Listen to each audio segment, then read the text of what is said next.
आज आपला एक परम भाग्याचा दिवस उजाडलेला आहे, जिथं परमपूज्य श्री माताजी आदिशक्ती श्री निर्मला देवी यांचं शुभ आगमन झालेलं आहे. आणि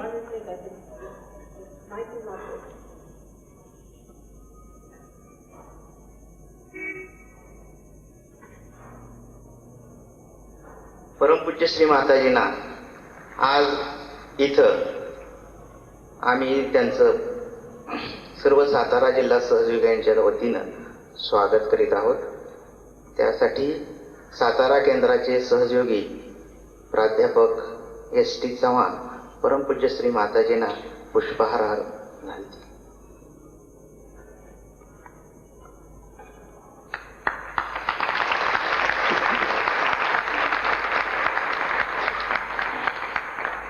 तसेच या निमरू स्कूल या शाळेचे शाळा प्रमुख श्री महाशब्दे सर परमपूज्य श्री माताजींना पुष्पार्घ्य अर्पण करून त्यांचं स्वागत करतील.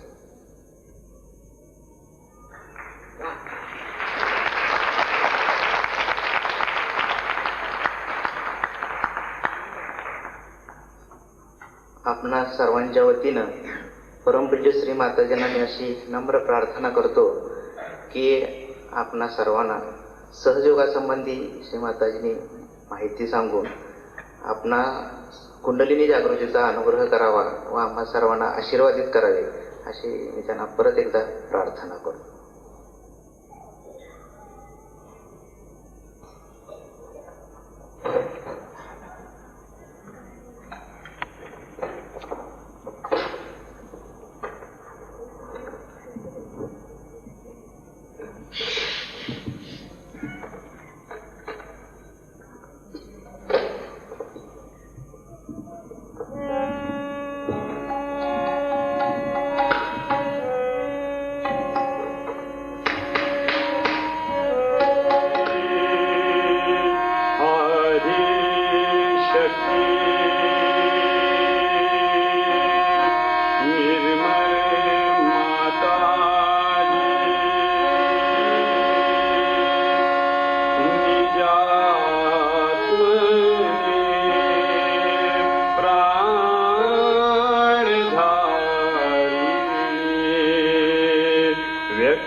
कंठी घालू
मानवी कल्पनेने ते आपण आकलन करू शकत नाही.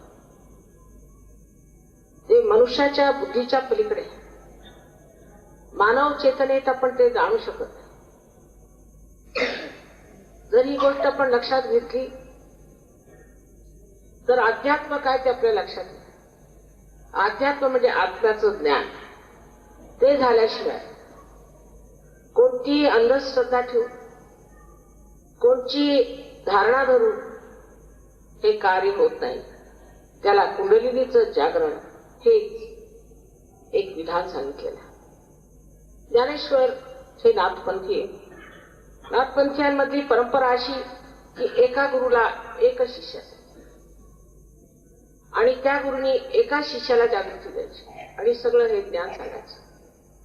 पण ज्ञानेश्वरांनी 12व्या शतकात एक मोठी कामगिरी केली की आपले गुरु म्हणजे त्यांचे ज्येष्ठ बंधू श्री निवृत्तीनाथ यांना परवानगी मागितली की मला कृपा करून एवढी आपण परवानगी द्या की हे जे काही मी जाणतो कुंडलिनीबद्दल ते मी स्पष्ट रूपाने लोकांना सांगू शकतो. नुसतं सांगण्याची मला परवानगी द्या. मी कुणाला शिष्य करणार नाही, पण मला फक्त ही सांगण्याची एकदा आपण परवानगी दिली तर मला सार्थक वाटेल. त्यांनी ही परवानगी त्यांना दिली आणि त्यामुळे 12व्या शतकातच ज्ञानेश्वरी लिहिताना 6व्या अध्यायात त्याने कुंडलिनीचं वर्णन केलं. पण धर्म मार्तंडांना त्यातलं काही गम्य नव्हतं, म्हणून त्यांनी असं सांगितलं की हा निश्चित आहे 6वा अध्याय वादाचा आहे. त्यामुळे लोकांना कुंडलिनीबद्दल ज्ञान झालं नाही. पण त्यानंतर रामदास स्वामींनी कुंडलिनीबद्दल बरंच सांगितलं की रामदासांची भूमी केवढी पवित्र असली पाहिजे. त्यांनी स्पष्टपणे सांगितलं की कुंडलिनीचं जागरण हे आवश्यक आहे. त्याशिवाय आत्म्याचं ज्ञान मिळत नाही, अध्यात्म बनत नाही. त्यांना कुणी विचारलं की किती वेळ लागतो कुंडलीच्या जागरणाला. त्यांनी सांगितलं तत्क्षण, पण घेणारा तसा पाहिजे आणि देणाराही तसा पाहिजे. त्यात आपण असं समजलं पाहिजे की जर तुम्ही कोणतंही कार्य अंधश्रद्धेने केलं तर त्यात विश्वास ठेवून ती श्रद्धा चुकीची. पण शास्त्रीय दृष्ट्या असा विचार केला पाहिजे की आम्ही जे म्हणतोय ते खरं आहे की नाही ते पडताळून पाहिलं पाहिजे. कोणी म्हणतात देवच नाही, हे फार अशास्त्रीय. देव नाही असं म्हणणं हे चुकीचं आहे. कारण तुम्ही त्याचा पत्ता लावला का? तुम्हाला कळलं का देव आहे किंवा नाही?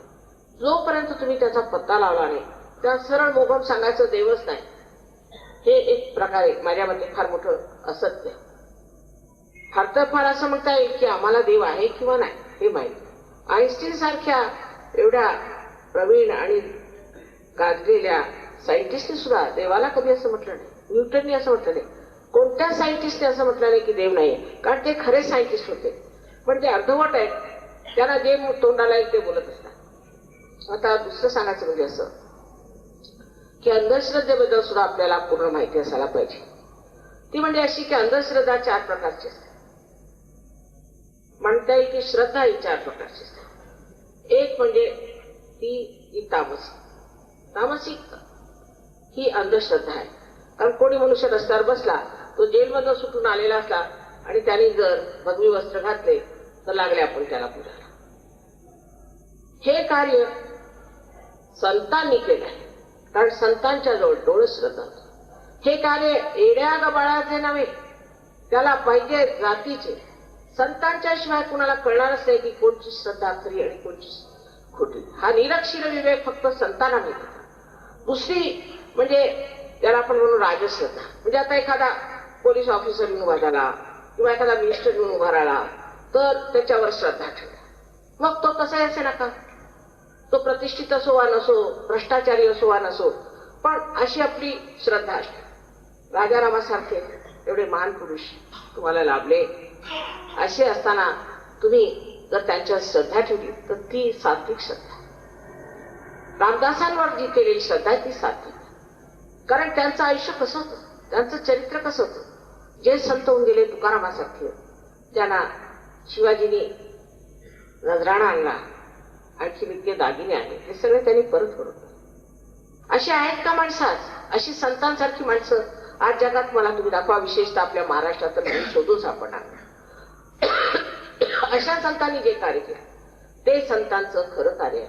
आणि त्यांच्यावर श्रद्धा असणं ही सात्विक श्रद्धा आहे.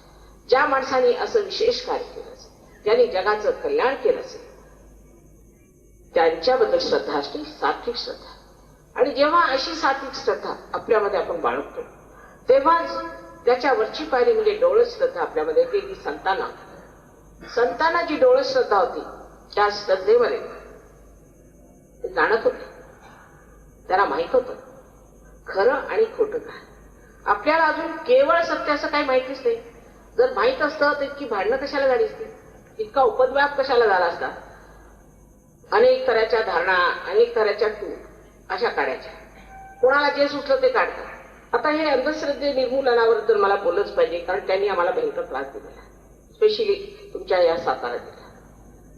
ह्या रामदासाच्या भूमीत आम्ही अंगापूरला असताना इथे आधी त्यांनी आरडाओरडा केला.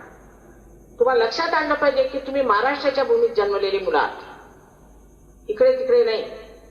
महाराष्ट्र म्हणजे काय फार मोठी गोष्ट आहे. हे लोक तुम्हाला संत समजतात. ते समजतात की तुम्ही काहीतरी पूर्वजन्मी पुण्य केलं होतं म्हणून या महाराष्ट्रात जन्माला आले आणि म्हणून इथे येतात तुम्हाला भेटा. तुम्ही काय ह्या लायकीचे आहात इकडे तिकडे जाऊन ओरडत फिरायचं आणि दगड मारायचे लोकांना? ह्या लायकीचे तुम्ही लोक आहात. तुमची लायकीच त्यांनी कमी करून ठेवली आहेत, कारण स्वतः नालायक लोक आहेत. त्यांच्यामध्ये काही लायकी असती तर त्यांच्याशी बोलणं तरी केलं असतं. पण थोडं बहुत शिकलेले लोक आहेत, काही त्यांना ज्ञान नाही, काय नाही. एक गृहस्थांच्या बद्दल लिहून आलं की ते रिकाम टेकडे, त्यांची बायको खूप पैसे उकळते, तिने हॉस्पिटल घातलंय, पैसे उकळते आणि रिकाम टेकडा मनुष्य निर्मूलनाचं कार्य करते. हे काय कार्य करणार निर्मूलनाचं? तसेच अनेक तऱ्हेचे विचित्र लोक या निर्मूलनाच्या कार्यात गेले आहेत. पण मुलांना मात्र जपून ठेवा. अशीच एक टूक इंग्लंडला आधी सुरुवातीला काढली, त्याचं नाव अँटी कल्चर, म्हणजे संस्कृतीच्या बाहेर जायचं होतं. म्हणा संस्कृतीचे त्रास होते, प्रत्येकाने सूट घातला पाहिजे, प्रत्येकाने टेल कोट घातलं पाहिजे वगैरे वगैरे अनेक प्रकार. पण ते टूम काढल्याबरोबर सगळ्या मुलांनी शाळा बिळा सोडल्या आणि त्याच्यात भरती झाल्या. ओरडा आरडा, इकडे जाणं तिकडे जाणं, जबरदस्ती, हे सगळं मुलांनी शिकून घेतलं. अभ्यास सोड टाकला, स्टडीज सोड.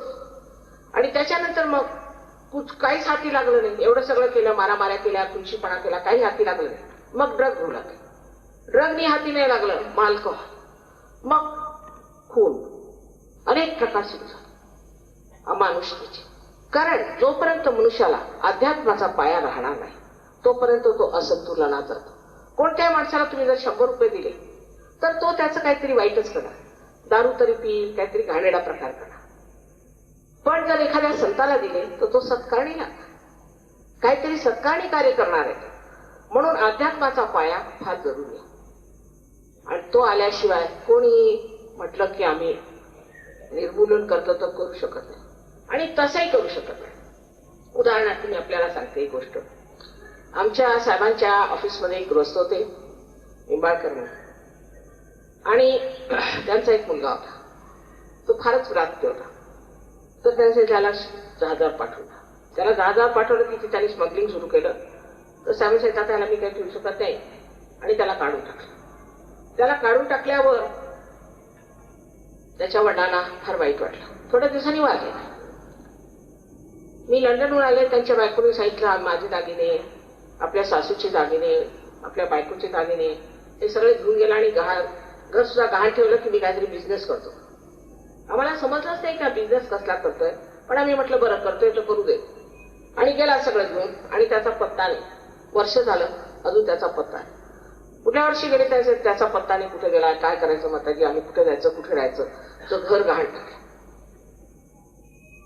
तर म्हटलं की पत्ता काढा, त्याला काही पत्ता लागणार नाही. तिसऱ्या वर्षी गृहस्थ परत आले, त्यांनी सगळ्यांचे पैसे देऊन टाकले, माल करून टाकला. ती बाई फार सोजवळ होती. तिला शंका वाटली हा गृहस्थ इतके पैसे कुठं घेऊन आला. तर तिने मग इकडे तिकडे विचारपूस केली, बराच तपास केला. मी जेव्हा 4थ्या वर्षी आले तर मला सांगितलं की त्याने आपल्याला गुलाब बाबा करून ठेवलं. तर मी त्याला एक सडकून पत्र लिहिलं. म्हटलं खबरदार जर तू हेसले धंदे केलेस तर. सगळं काही लिहिलं. आणि मी जेव्हा नागपूरला गेलो तो तिथं पळाला, पण मी त्याला चांगलंच ओळखते. आणि त्याने नागपूरला गंतीन केलं, म्हणजे सांगितलं की इथे मी आता तलवार मारतो आणि इथून पाणी निघेल. आणि तलवार घेऊन आला आणि मला खरंच पाणी निघालं. लोकांनी त्याच्यावर पैशाचा नुसता वर्षाप करून टाकला. ते जे पाणी निघालं ते कसं, नंतर लोकांजवळ पाहिलं तर तिथे एक नळ होता आणि त्या नळाला आधीच तोडून बिडून व्यवस्था केलेली होती. नुसतं एका धक्क्याने ते उघडलं पाहिजे, हे त्याचं धक्की. ते लक्षात आल्याबरोबर गुलाब बाबा तिथनं उठला, पण दुसरीकडे पसरतोच आहे तो. एक कावर म्हणून ग्रस्त होते, त्यांनी सत्यसाईबावर निंदा केली. मी म्हणते की तो मनुष्य खोटा आहे, पण त्याचा काही परिणाम झालाय का? काही होत नाही. फक्त जनजागृती होत. त्यांचे मार खाल्लेले लोक माझ्याकडे आले, ते ठीक झाले. मग त्यांना कळलं की खोटे लोक आहे. तेव्हा जनजागृतीशिवाय अशी कार्य होऊ शकत नाही. आज किती आपण म्हटलं की अशा ह्याच्यात आपण पडू आणि हे ठीक करू, तर होऊ शकतं. आणि इतकं अज्ञान आहे ह्या लोकांमध्ये. भूत नाही आहेत असं म्हणणं ठीक नाही. भूत म्हणजे काय, असे सशरीर असतात, पण त्याचे सूक्ष्म ध्येय आहे, ही गोष्ट खरी आहे. आणि त्यावर आता सायन्सनी पत्ता लावलेला आहे. त्याचं नाव त्यांनी प्रोटीन 58 आणि प्रोटीन 53 ठेवलेलं आहे. आणि ते भूतकाळात आपल्याला बसलेलं आहे, ते येत आहे असं स्पष्ट सांगतात ते. पण इथल्या डॉक्टरांनी कुठे शिकले ते? मी जेव्हा मेडिकल केलं त्याच्यानंतर मी पाहिलं पुष्कळ मेडिकल सायन्स वाढलेलं आहे. आणि बाहेर जाऊन कळतं, पुस्तकं वाचून, जर्नल्स वाचून, की कुठल्या कुठे लोक गेलेत. आज कुंडलिनीचं नाव सुद्धा आमच्यामुळे त्यांनी आपल्या जर्नल्स मध्ये घेतलेलं आहे. पण काही वाचन नाही, काही नाही. कुपमंडुकासारखी ते बसून राहायचं आणि असले धंदे करायचे, एक मंच तयार करायचा. करा, पण लहान मुलांना घेऊ नका. शाळेतल्या कॉलेजच्या मुलांना हात लावायचा नाही. त्यांना आता अभ्यास सुद्धा त्यांचं आयुष्य बनवायचं. तेव्हा ह्या अशा ह्याच्यात नुसता आरडाओरडा करायला जे तुम्हाला घेऊन जातात त्या तुम्ही बरोबर. आता बघा, त्यांनी अंगापूरला 5-5, 6-6 वर्षाच्या मुलांच्या हातात दगड दिले आणि दगड मारले. मला तर हेच वाटलं की त्या मुलांना कुठे न पकडू द्यावं. 500 दगड फेकले त्यांनी. त्यातले 18 जण हे परदेशी लोक, हे फार मोठमोठाले विद्वान लोक, काही मूर्ख नाहीत, जखमी झाले. तर दिल्लीहून सीबीआयने पाठवले याच्यावरती की हे लोक काय करतात ते बघा. संबंध महाराष्ट्रात काय काय चाललंय, काय काय होत आहे ते जर तुम्ही पाहिलं तर तुम्हाला आश्चर्य वाटेल की आज जर तुम्हाला काही थांबायचं असलं तर भ्रष्टाचार थांबवा. मुलांना घेऊ नका, हे स्वतःला फार समजता शहाणे. भ्रष्टाचार थांबवा. भ्रष्टाचारामुळे केवढा त्रास होतो आणि ते बघायला पाहिजे. त्याच्याऐवजी भलत्या गोष्टीकडे लोकांचं लक्ष लावायचं. कुठे अशी टूम नाही, कुठे अशी टूम नाही. संबंध भारत हे इथेच, हे अतिशहाणपण इथे पिकलेलं. ते रामदास स्वामींच्या भूमीत ज्यांनी अशा लोकांना काय काय शिव्या दिल्या, त्यांना शिव्या येत नव्हत्या, तेव्हा त्यांनी आपल्या मनाने बनवून बनवून काहीतरी शिव्या दिल्या ह्या लोकांना, मूर्खात काढलेल्या. तेव्हा समजलं पाहिजे की आपण अशा बेकार लोकांच्या नादी लागलं नाही पाहिजे. माझे यजमान शास्त्रीचे मुख्य सचिव होते आणि एकदा शास्त्रीची फार हसायला आले. म्हटलं झालं काय तुम्हाला? अहो म्हणे आज कमाल झाली. म्हटलं काय? इथे म्हणे अशा संस्था आहेत की जिथे लोकांना नुसतं नारेबाजी करायची, नारे लगाने वाले. असं का? तर म्हणे की त्यांच्याजवळ सर्व तऱ्हेच्या टोप्या, सर्व तऱ्हेचे पुठ्ठ्यांवर लिहिलेलं काय असेल नसेल, प्रत्येक ह्याचं, प्रत्येक सामाजिक म्हणा किंवा राजकारणी म्हणा, असं काही असलं ते आहे. मग त्यांना तेवढे पैसे द्यायचे. मग ते आपल्या टोप्या बदलतात. ते हातात गेलो बाई ओरडत. तर मी आता गेलो म्हणे तिथे, तर ते जे नारे लावत होते ते तर बरोबर होते, पण त्यांच्या पुठ्ठ्यावर दुसरंच लिहिलं होतं, दुसऱ्याच कंपनीचे होते ते. आणि त्याच्या टोप्या म्हटलं, अरे तुम्ही टोप्या त्यात घालून आला का सकाळी घालून आलं ते? पण आम्हाला वेळच नाही झाला. पण अरे तुम्ही वाचलं खायच्यात काय लिहिलेलं आहे? म्हणजे अशी परिस्थिती आहे. इतका खोटेपणा जगामध्ये. ह्या लोकांनी आम्हाला दगडफेक केली, त्याबद्दल शंकाच नाही. आम्ही कुणाला दगडफेक केली नाही, काय नाही. हे कुठलं शहाणपण आहे? कुणाला दगडफेक करणं हे कोणतं निर्मूलनाचं कार्य आहे? हे खुनशीपणाचं कार्य. आणि त्याच्यामध्ये त्यांनी मुलांना घेऊन घेतलं. त्याच्यात दुसरं असं आहे की कुंडलिनीचं कार्य हे फार महान कार्य. रशियामध्ये 400 डॉक्टर कुंडलिनीचं कार्य करत आहेत. दिल्लीमध्ये 3 डॉक्टर, दिल्ली युनिव्हर्सिटीत 3 डॉक्टरांना MDच्या पदव्या मिळाल्या. ते काय MDच्या पदवी देणारे MBBS डॉक्टर नसले पाहिजेत, MD नसले पाहिजे, त्याच्यावरचे असले पाहिजेत ना. तर पुणे युनिव्हर्सिटीने असा विचार केला की जर दिल्लीला मिळालं तर आपल्याला का मिळू नये, आपण इथे PhD करायचं.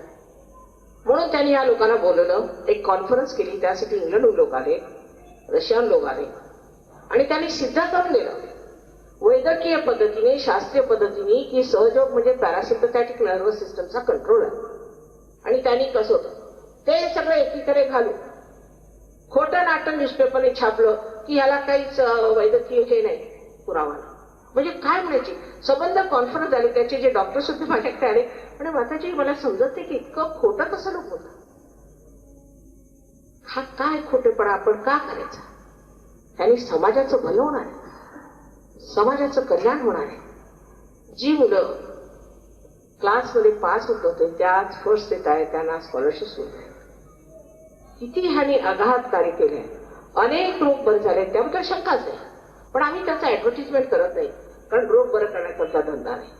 फक्त कुंडलीने आम्ही जागृत करू. जर कुंडलीने जागृत झाली तर त्यामुळे तुमचं जे बरं व्हायचं ते होईल. आपली 6 चक्राने आलोकित होतात आणि ह्या 6 चक्रांच्यामुळे आपल्याला शक्ती शक्ती एक प्रकारचीच नाही, अनेक प्रकारची. आता आपल्याला आश्चर्य वाटेल की पुष्कळचे आर्टिस्ट लोक ते मुसलमान आहेत. सिफात हुसेन खान, अमजद अली खान, इशात अली खान हे सगळे सहयोगी आहेत. ते म्हणतात सहयोगाच्या आधी माताजी आमचे हातच चालत नव्हते, आता इतका हलकापणा आलाय. आज हे एवढे मोठमोठाले आर्टिस्ट आहेत. आपली माणिक वर्मा ती केवढी आदरित, सहयोगानंतर ती बरी होऊन आता इतकं सुंदर गायला लागली. किशोरी आमोणकरचं तसंच. कितीतरी अशाने सहयोगाने कुठल्या कुठे पोहोचले. हे आर्टिस्ट लोकांची गोष्ट मी सांगते. तसंच कलाकार, पुष्कळशे कलाकार सुद्धा फार मोठे कलाकार झाले. आमच्या इथे जे आता आलेले आहेत तो एका कोळ्याचाच मुलगा होता, पण सहयोगात आल्यानंतर इतका त्याच्यामध्ये सर्जन कलेचा इतका प्रादुर्भाव झाला की त्याला स्कॉलरशिप्स मिळाल्या आणि त्याच्यावर आज तो कुठला ग्रॅज्युएट झाला. त्यांनी विद्यार्थ्यांसाठी विशेष कुंडलिनीचं जागरण हे फार आवश्यक आहे. आजकालचा अभ्यासक्रमच इतका जबरदस्त असतो की त्यासाठी जोपर्यंत कुंडलिनीचं जागरण होत नाही तोपर्यंत तो सहन करणं सुद्धा मुलांना कठीण जातं. आमच्या सहयोगामध्ये पुष्कळशी अशी मुलं आहेत. एक मुलांनी चार्टर्ड अकाउंटन्सी 31 वर्षात केली. 3 मुलं इंजिनियर झाली पहिल्या खटक्यात. म्हणजे डॉक्टर्स आले, कितीतरी डॉक्टर्स आले, त्यांना एकदा सुद्धा फेल्युअर आलेलं नाही. या गोष्टी काही खोट्या मी बोलत नाही. मला खोटं बोलून करायचं काय? त्यांचं म्हणणं असेल की मला प्रसिद्धी पाहिजे. प्रसिद्धीची मला गरज नाही, प्रसिद्धीची मला गरज नाही. देवकृपेने मी फार मोठ्या घराण्यातली आहे. आणखी प्रसिद्धीच घ्यायची असते तर राजकारणात गेले असते. ते असे गावात फिरवून आणि सगळ्यांच्यासाठी एवढी मेहनत मी केली नसते. माझे यजमानच फार मोठ्या पदवीवर होते, आपल्याला माहित असेलच. आणि त्यांना इंग्लंडच्या राणीने सर्वोच्च असं जे तिने एकाच माणसाला रेगनला फक्त दिलंय असं नाईटहूड दिलं. ते सुद्धा सगळ्यांना सांगत होते. आता परवा त्यांच्या स्वागतार्थ मीटिंग झाली, ती सांगितलं सगळं श्रेय माझ्या बायकोला, तिचं साह्य आणि तिची शक्ती. मलाच का, त्यांना 32 असे मिळालेले, 32 देशापासून. ते म्हणाले मला 32 देशापासून देण्याचं मीच कोण आहे, मला का मिळालं, हे सगळं माझ्या पत्नीमुळे. हे त्यांनी उघडपणे सगळ्यांना सांगितलं.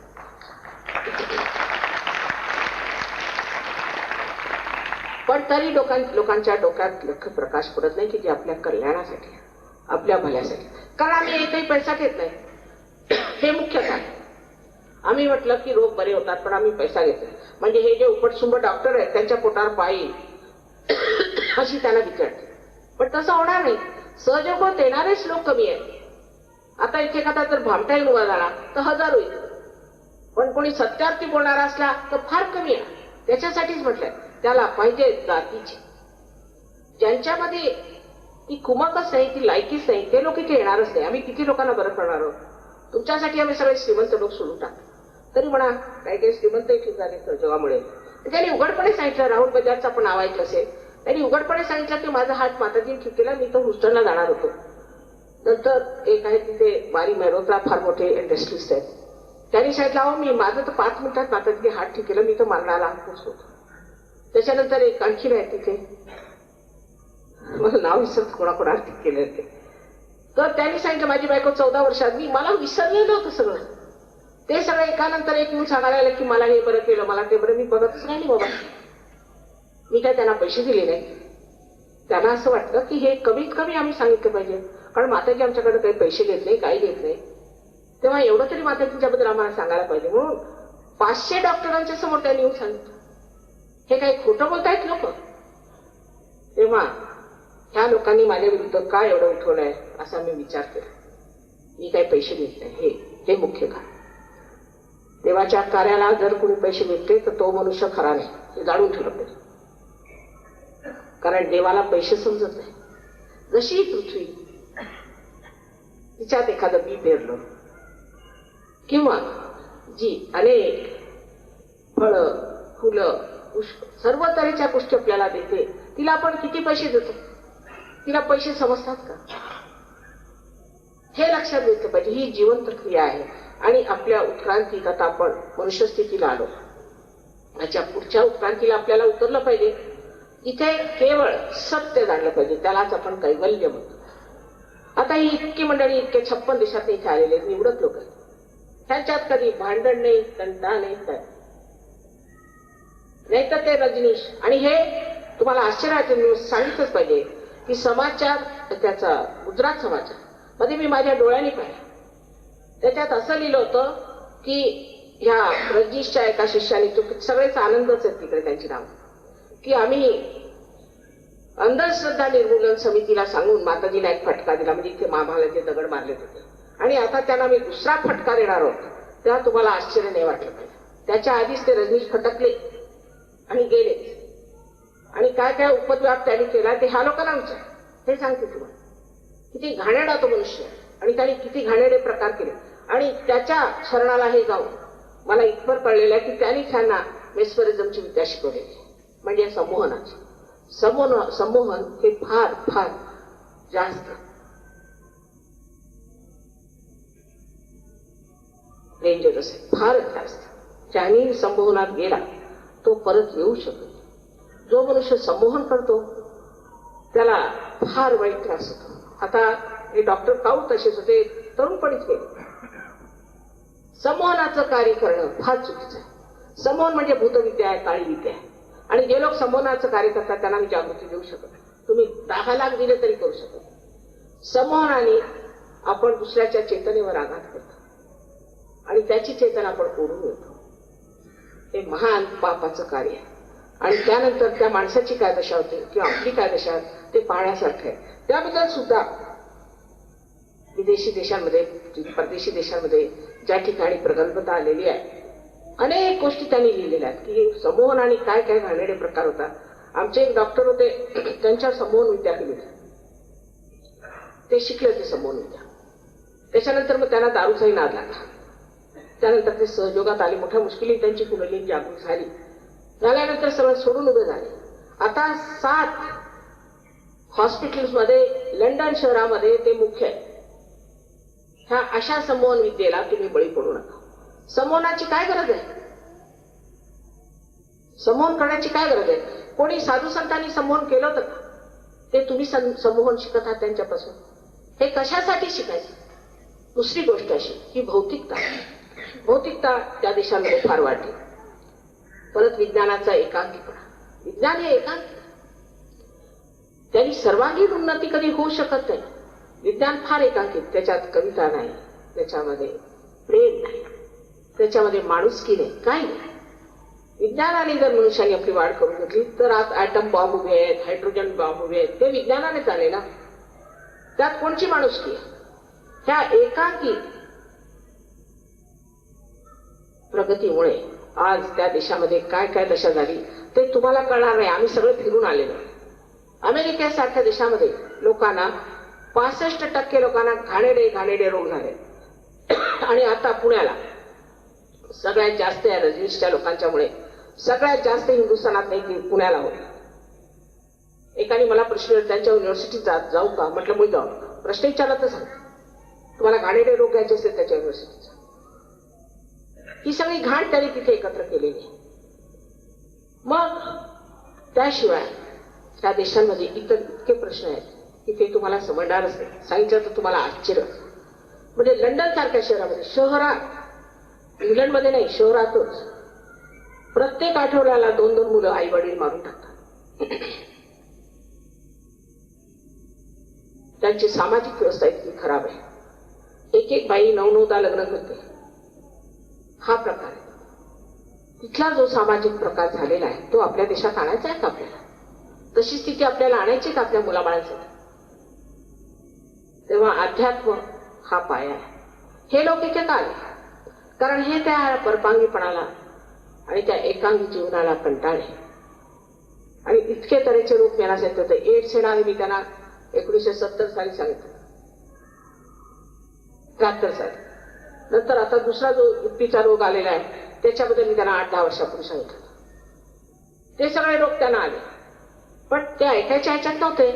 आणि त्यात भर म्हणजे आपले इथनं गेले पुष्कळशे भामटे तिकडे, रजनीश सारखे पुष्कळ पैसे बनवणारे गेले. त्यांनी 58 रोल्स रॉयस विकत घेतला. ते कुठून घेतले असतील? 58 एक रोल्स रॉयसला मला वाटतं निदान तरी 6 करोड रुपये लागतात. आणि सगळ्याच्या सगळ्या त्यांनी कवडी मोल विकून हा जेलमध्ये गेला आणि जेलमध्ये इथे आले. आणि त्यांना मांडणारे हे लोक आहेत. काही सहयोगी एका बाईला भेटायला गेले. ती म्हणे याच्यामध्ये अंधश्रद्धेला विचारायला, तर ती म्हणे रजनीश म्हणजे किती मोठे. वा वा वा, कोण मोठा आणि कोण लहान जे ज्या लोकांना समजत नाही ते कसल्या अंधश्रद्धा निर्मूलन करणार आहे. तर आधी आपली जागृती करूया. ही शक्ती तुमच्यामध्ये आहे. तुझं आहे, तुझं पाशी जे संतांनी सांगितलं ते आम्ही सिद्ध करू शकतो. ते तुम्ही सिद्ध करून घ्या आणि आपली शक्ती बघा, आपली शक्ती वाढवा. असे ओरडत फिरू नका. तुमची लायकी ही नाही. तुमची लायकी आहे महान होण्याची, मोठे होण्याची. त्या असल्या मूर्खपणाचे धंदे करू नका आणि ह्याच्यात पडू नका. मी आज एका शाळेत आलेली आहे, पवित्र स्थान आहे शाळेचं.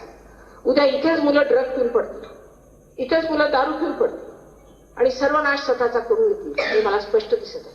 अशा लोकांना जर तुम्ही महत्व दिलं तर काय होईल काय समजत नाही. दुसरं असं ही भूतविद्या, काळी विद्या जी आहे, म्हणजे हातात हे काढणं वगैरे हे सगळे आहे, ही विद्या आहे. पण श्रद्धेचं स्थान नाही ते, ही खोटी विद्या आहे. पण हे करतात आणि हे जेव्हा ते करतात तेव्हा अशा लोकांच्या कचाट्यात जाऊ नका. तुमच्यात परिणाम, तुम्ही आजारी पडाल. म्हणूनच तो कौर असा मेला आणि फार वाईट परिस्थितीत मेला. आमच्या ओळखीचे VKRV राव आहेत, ते दिल्ली युनिव्हर्सिटीचे व्हाईस चान्सलर होते. त्याच्यातला तो तडफडून मेला. त्याच्या मागे हे लोक लागलेले आहेत. तेव्हा हे पैसे कमवायचे धंदे असो किंवा काही असो, अशा वाममार्गाने तुम्ही पैसे कमवू नका. आपली आतमध्ये शक्ती जे सगळ्या संतांनी सांगून दिलेलं आहे ते का खोटं असेल? त्यांनी कसं आयुष्य आपलं कटलं, त्यांनी कसे राहिले. आता असं म्हणणं की अध्यात्माने गरिबी ते चुकीचं आहे. आपल्या भारतातला अध्यात्म सर्व चुकीचाच आहे. कारण बहुतेक अंधश्रद्धेत गेलेला, नंतर भामटे इतके, त्यातनं भलते सलते गुरु. आता तो चंद्रास्वामी एक आलेला, तो प्रसिद्ध आहे. आता त्याच्या विरुद्ध कितीतरी इंग्लंडला छापलो होतो, त्यांनी किती प्रकार केले. मग दुसरा हा मुक्तानंद. काय घाणेरडे लोक इथे. ह्या सर्व लोकांच्या नादी लागून जर तुम्ही अध्यात्म मिळवायचं म्हटलं तर नाही. कोणी असं म्हणत नाही की मी तुम्हाला आत्मसाक्षात्कार, कोणी म्हणत नाही. का? कारण देतात ते त्यांना. कशासाठी? धर्म कशासाठी? धर्म तुम्ही हिंदू असा, मुसलमान असा, काही असा, ख्रिश्चन असा, सगळे पाप करू शकता. धर्म आतमध्ये तो जागृत झाला पाहिजे. जेव्हा आपल्यामध्ये धर्माची धारणा होते तेव्हा आपण कोणतंही वाईट काम करत नाही. कारण प्रकाश आत्म्याचा आपल्यात आला. समजा एक अंधार आहे, अंधारात तुम्ही आंधळे बसले, हातामध्ये साप आहे. कोणी म्हटलं अरे बाबा तुझ्या हातात साप नाही, तो चावेस तर तुम्ही म्हणू शकता की नाही हे दोरखंडच आहे.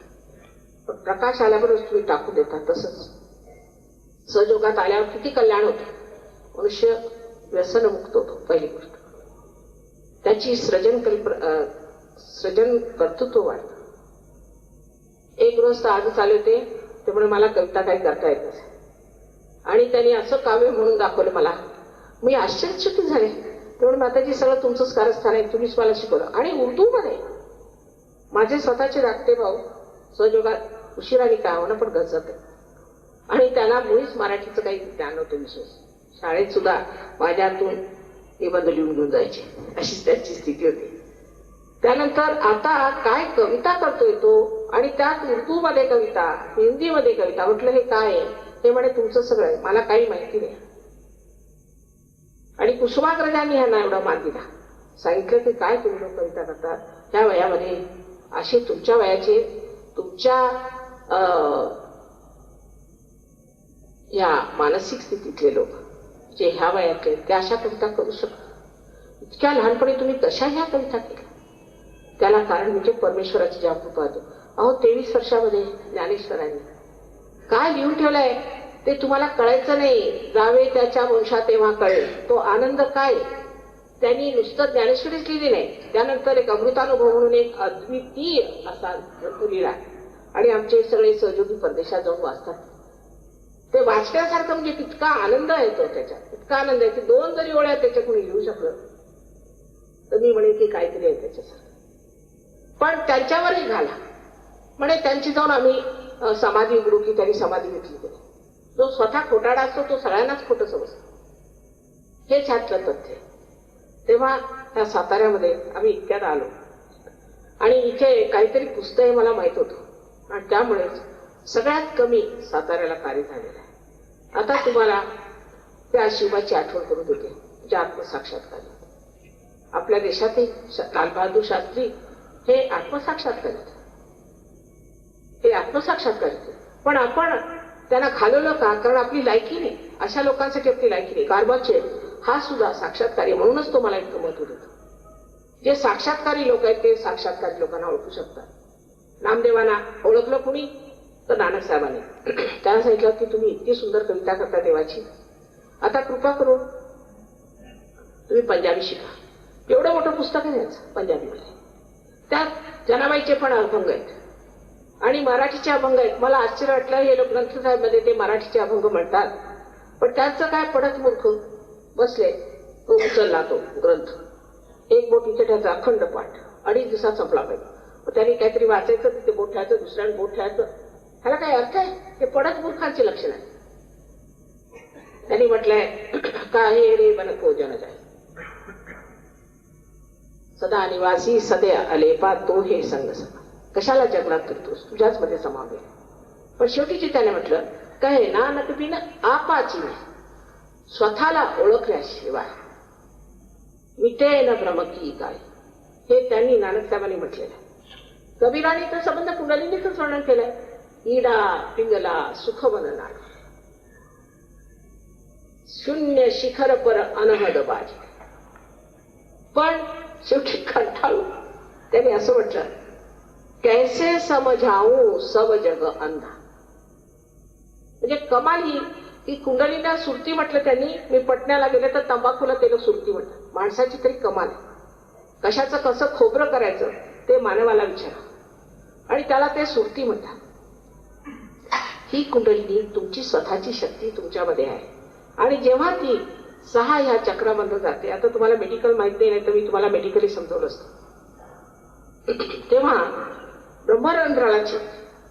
ब्रह्मरंध्राला छेदल्याबरोबरच तुमच्या हाताला थंड असं वाऱ्याचं किंवा आधी गरम येतं, कधी कधी कोणाला गरम येतं, असा वारा लहरीसारखा येतो आणि हाताला हे परम चैतन्य चारीकडे पसरलं ते थंड थंड असा हातात उडा. ही परमेश्वराची प्रेमशक्ती आहे. ही तुम्हाला हाताला लागते. तेव्हा तुम्ही एक दैवी कॉम्प्युटर होऊन जाता. कोणताही प्रश्न विचारायचा, परमेश्वर आहे किंवा नाही असाच जर प्रश्न विचारला तर लगेच हातात झण झण झण झण येणार. पण एखादा जर भामटा येऊन उभा राहिला आणि त्यांनी जर भगवी वस्त्र घातलेले असले तर लगेच तुमच्या लक्षात येईल की हा भामटा आहे, कारण हातामध्ये गरम गरम किंवा हा चोर आहे.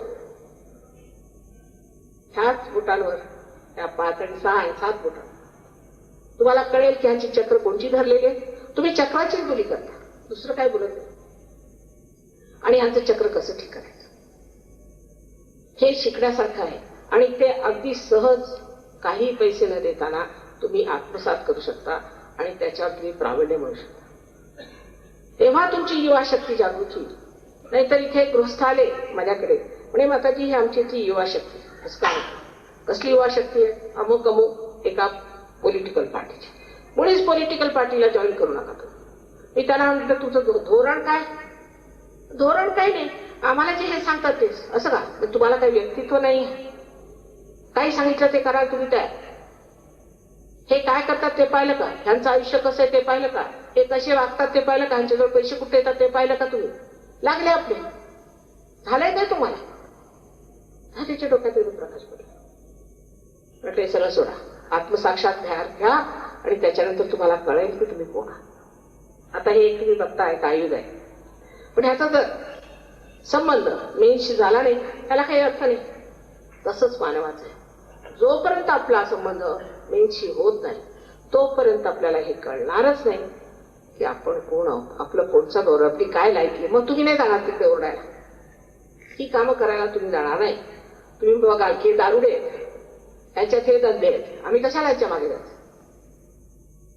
आम्ही सत्कर्माला लागणारे सत्कारणी लोक असा जेव्हा मनामध्ये विचार येईल तेव्हाच म्हणायचं की कुंडलीचं जागरण होऊ शकतं. पण ज्या लोकांना हिंसा करणं, लोकांना दुःख देणं, त्रासवणं असे हिटलरशाहीचे उपद्रव सुचतात त्यांच्यासाठी कुंडलिनी नाही. त्या ह्या जन्मात काय 1000 जन्मात होणार नाही. अशा उपद्रवी लोकांना आम्ही म्हटलं तर कधीही जागृती देऊ शकणार. तेव्हा आपल्या मनामध्ये आपल्याबद्दल आदर असायला. ज्यांना आपल्याबद्दल आदर नाही तेच असे उपद्रव करतात. आपण कोण, आपली महानता काय, आपली प्रतिष्ठा काय हे समजलं पाहिजे. डिग्निटी त्याला म्हणतात ते समजलं पाहिजे. आमची काय प्रतिष्ठा आहे, काय आम्ही रस्त्यावर जाऊन ओरडणार आहोत, दगड मारणार आहोत, मुळीच नाही. आम्ही प्रतिष्ठित आहोत. आपल्या आईवडिलांची प्रतिष्ठा वाढवायची, महाराष्ट्राची प्रतिष्ठा वाढवायची. हे लोक तुम्हाला इतकं उच्च समजतात की तुम्ही महाराष्ट्रात जन्मले. त्यांचं म्हणणं असं जिथे एवढं चैतन्य माताजी तिथले लोक किती मोठे असायला पाहिजे. पण जसं सबंध समुद्रामध्ये पक्षी हा धावतोय त्याला काही पाणी मिळत नाही तशाचाच प्रकार आहे. जिथे पिकतं तिथे विकत नाही. हे लोक इतक्या लांबून आले तिथे, ते कशाला, ते असं जाणून तिथे एवढं चैतन्य आहे. मी किती म्हटलं दुसरीकडे जाऊया, नाही, आम्हाला महाराष्ट्रात दिसतं. महाराष्ट्राचं चैतन्य कुठे आहे, काय सुंदर आहे म्हणे महाराष्ट्र. त्याचं सौंदर्य बघण्याचं म्हणजे बाह्य नाही, आतलं जे काही कार्य आपल्या संत साधूंनी केला त्याचा फायदा आम्हाला फार आहे. त्यामुळे हे लोक इकडे येतात. त्यांना मी तुकारामाच्या समाधीवर पाठवलं तर तिथे ते जिथे ध्यान करत असत तिथे गेले तर लोकांनी मला सांगितलं माताजी हे गडबडा लोळत होते जमिनीत. म्हटलं तुम्ही कशाला लोळला. म्हणे माताजी जमिनीत ना हो चैतन्य वाहत, जमिनीतनं चैतन्य येत होतं ते पाहिलं आम्ही म्हणून आम्ही लोळतो. आता ज्याला चैतन्याची माहिती आहे तोच तर चैतन्य जाणू शकेल. तसं आपलं नामदेवांचं सांगायचं म्हणजे नामदेव एकदा गोरा कुंभाराला भेटायला गेला. गोरा कुंभार हे पायाने माती तोडत होते. त्याच्यासमोर उभे राहिले स्तंभित आणि काय म्हणतात, निर्गुणाच्या भेटी आलो सगुणाशी. हे बोलावं एका आत्मसाक्षात्कारी संतांनी आणि ऐकावं ते सुद्धा आत्मसाक्षात्कारी संतांनी. ज्यांना ह्याचा प्रकाशच मिळालेला नाही त्यांच्यासमोर नुसती बडबड आहे. पण तरी सुद्धा हा तुमचा जन्मसिद्ध अधिकार आहे. त्या योगाला प्राप्त होणं सर्वांचा जन्मसिद्ध अधिकार आहे, विशेषतः महाराष्ट्रातल्या लोकांना. आणि महाराष्ट्रात जोपर्यंत हे कार्य होणार नाही तोपर्यंत तुम्ही मेहनत करणार आहे. जरी तुम्ही मला दगड मारले किंवा काय केलं तरी सुद्धा मी मेहनत करणार, कारण मी माझा महाराष्ट्रात जन्म झालेला आहे आणि त्या संत साधूंना कळस चढवायचं काम माझं आहे आणि मी हे कार्य करणार. तुम्ही किती मला त्रास दिला.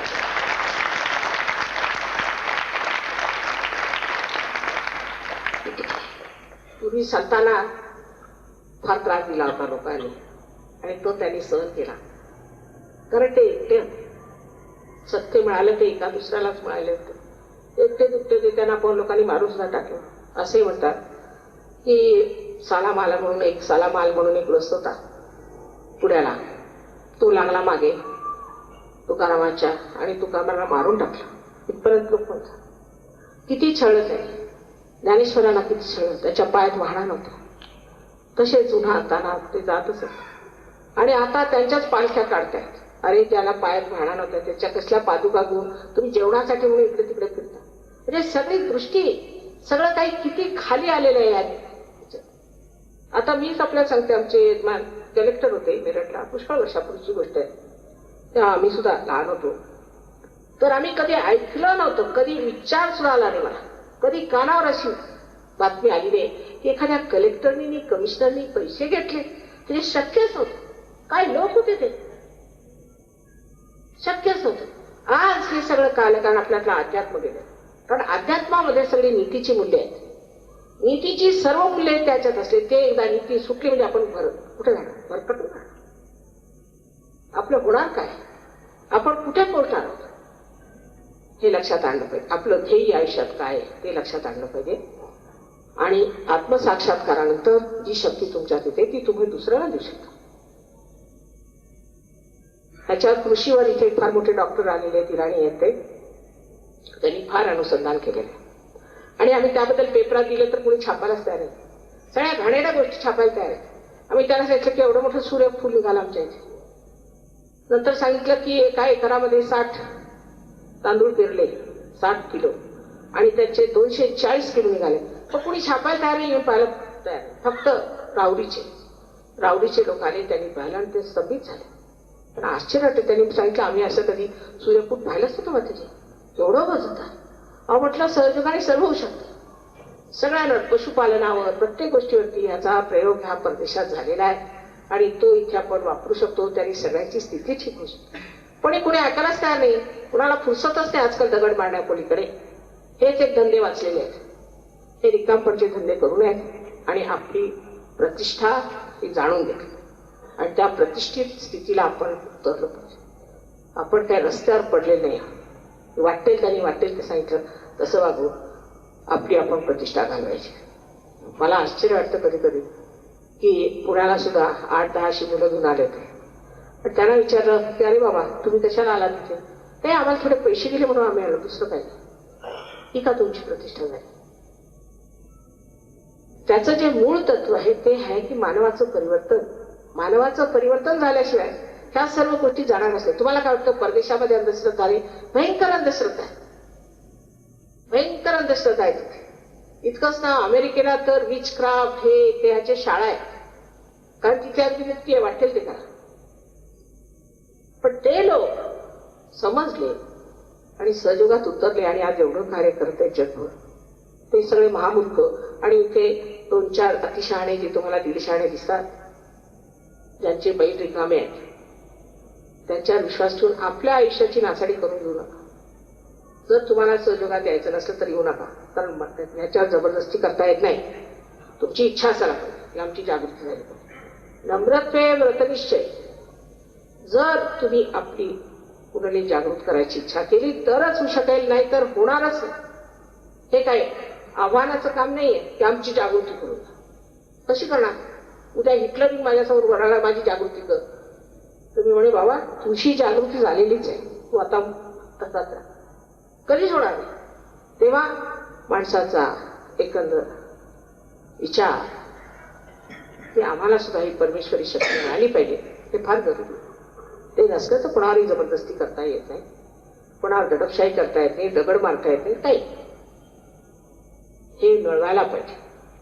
आपली शक्ती आपल्याजवळ असताना आपण जर नाही मिळवली तर तुम्हाला शहाणे म्हणू की काय म्हणू? हे तुमच्यात आहे. जे त्यावेळेला ज्ञानेश्वरांनी सांगितलं सामूहिकते ते आज आम्ही साक्षात करत असताना ह्या महाराष्ट्रातच हा शहाणपण कशाला असं? असं दिल्लीला नाही, असं दिल्लीच्या पलीकडे नाही, युपीला नाही, कर्नालला गेलो तिथे नाही, हरियाणाला नाही, कुठे नाही, तसंच आसामला नाही. आश्चर्याची गोष्ट आहे की आपल्या महाराष्ट्रातच काय, तिथे संतांनी सगळं कार्य केलेलं आहे. असं का? कारण आपल्याला असं वाटतं की धर्माच्या नावावर पुष्कळ वाईट गोष्टी होत्या, हे मी मानते. पण मी त्याबद्दल 1970 सालापासून बोलते. इथपर्यंत लोकांनी माझ्या मनाला सांगितलं की तुमच्या बायकोला लोक मारतील, पण मला मारणार अजून आलेला नाही. बघते मी कसं तेच उलटणार त्यांच्यावर. जे मारायचा प्रयत्न करेल ते त्यांच्यावर उलटतील. तेव्हा हे लक्षात ठेवलं पाहिजे की सत्कारणी आपलं आयुष्य घालवलं पाहिजे, आपलं काहीतरी विशेष नाव झालं पाहिजे.